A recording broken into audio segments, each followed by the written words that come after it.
then there was also the frustration over the peace process with the Palestinians. So you had some leading neocons, Richard Pearl, Feith, and others, who worked for the Netanyahu campaign in the mid-1990s, 96, and prepared the new plan that instead of dealing with these frustrating Palestinian negotiations, they would move to this new concept of regime change, get rid of some of these countries that were supporting the Palestinians or Hezbollah or Hamas.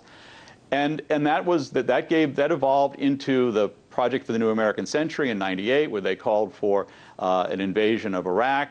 That was finally possible once President Bush was in office and after 9/11, where the attack then goes against the invasion of Iraq happens. Now, you could look at what happened in Iraq as a human being and saying it's a horrible disaster. Hundreds of thousands killed, a country ripped apart, still ripped apart.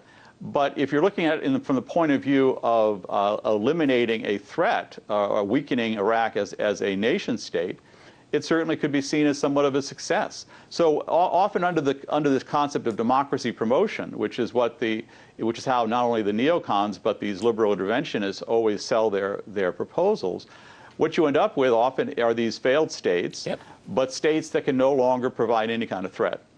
Okay, Jim, but they do cause a threat. But they do. It's called backlash. It does end up happening. Jim, in Washington.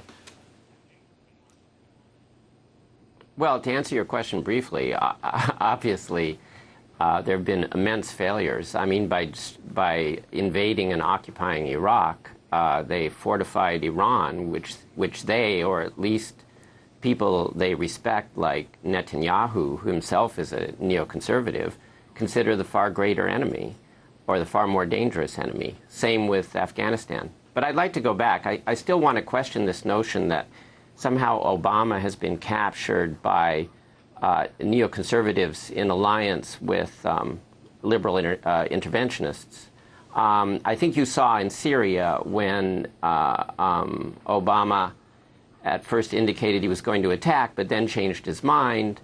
I think you can see that there was no control there. On the contrary, both groups, neocons and liberal interventionists, lost that one. I think now when he announces he wants $500 million for Syrian rebels, but Congress has to approve it. I mean, he's putting these people off. And I think realists remain very much not in charge necessarily, but certainly very much in contention in the White House, and it's in the White House where foreign policy is controlled under this administration.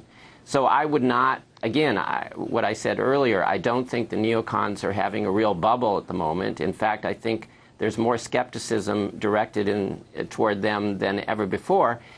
And moreover, I think what hasn't been discussed is the fact that Republicans, that neocons have always depended on alliances with other groups because they're such a tiny group, as influential as they are from time to time. And in this case, we have a situation where Republicans just refuse to do anything that Obama wants to do. Yeah, that's true. And that's where neocons gain some influence, is because you have a Republican Party that is completely opposed to Obama. And he has to some extent, accommodate that because that's a political fact of life. But that's not, and Republicans tend to defer to neocons on foreign policy, but the neocons desperately need the Republicans. And as we saw on Syria last fall, when Obama said, okay, you want to do something in Syria, you want to bomb Syria like the neocons want, the Republicans all went back to their constituents and said, no, we don't really want to do that. So I really don't think the neocons are as influential as has been depicted here, although they are certainly a factor in Washington. Francis, if we can look at what's going on in Iraq, obviously the agenda to invade the country turned out to be a tragedy for all involved here. But how much do you think the neocons are pushing Obama's agenda in dealing with Iraq right now? Well, this is not just the neocons. This is a long-term framework of American foreign policy. Sam Huntington, in his Clash of Civilizations, basically argued that Iraq had to be destroyed. I went through the same PhD program at Harvard that produced Huntington before me. Iraq had to be destroyed. because it was, with the neutralization of Egypt, it was the only country in the Arab world with the power and the resources that could stand up against the imperial agendas of the United States and Israel. So starting in 1991 with the Bush Sr. war against Iraq, we saw this policy implemented when Bush Sr. Encouraged the Kurds to rise up and then gave them protection with a no-fly zone. And then he encouraged the Shia to rise up and gave them protection with a no-fly zone. So effectively, Iraq was carved up de facto as early as 1991.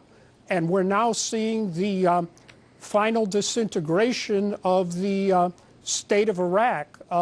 So I think from the neocon perspective, this has been a great success. And remember, it was Professor Fuad Ajami, the token Arab neocon, whom I debated before myself, who advised President Bush Sr.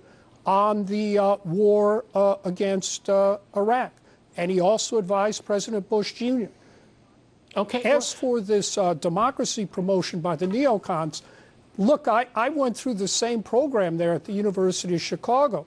Their guru for the neocons was Professor Carl Schmitt, yep. A Nazi law professor who justified every hideous atrocity Hitler and the Nazis inflicted on everyone, including the Jews. He was Professor Strauss's teacher, mentor, and sponsor in Germany. So we have to understand the neocons are the godfathers and the godsons and goddaughters of Carl Schmitt. Effectively, they are neo-Nazis. Okay, Robert, how in the world can destroying states, forced regime change, make the world a better place? And how does it further American interests? Because the Middle East now is almost unrecognizable because of the recent events going on in Syria and in Iraq right now. How can destroying states in the long term create security for the region? Because I can't see it. Well, I can't see it either. I mean, the problem is that there's a difference between what might be in the interests of the American people, more broadly speaking, and what might be in the interests of various political factions. I happen to agree with Jim. I think that President Obama is not himself a neocon and not really a liberal interventionist. I think he's more of a realist, but he's allowed himself to be pushed around a great deal.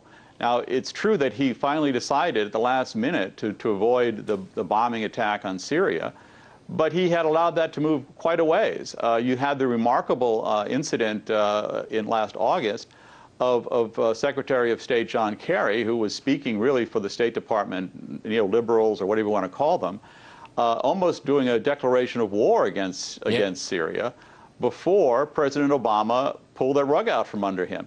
Now, because I think President Obama doesn't really want to have these wars. I think he recognizes that they are not particularly good for the broader American interests, that is, the economy particularly. He sees the difficulties with this, but he's been a finesser. He's not been willing to challenge these people very directly. He tries to play along with them as far as he can before maybe at the last minute backing away from one of their extreme policies. But he's also gone along with some, particularly in Libya, for instance, where he was drawn in by the liberal interventionists to attack and destroy the Gaddafi regime, which has led to another failed state in the Middle East. So you have, so I don't think these shattering of these states is anything good for the American economy, the American people, or the world economy, or the world's people. All right, gentlemen, we've run out of time. Fascinating discussion. Many thanks to my guests in Washington and in Champaign. And thanks to our viewers for watching us here at RT. See you next time. And remember, Crosstalk rules.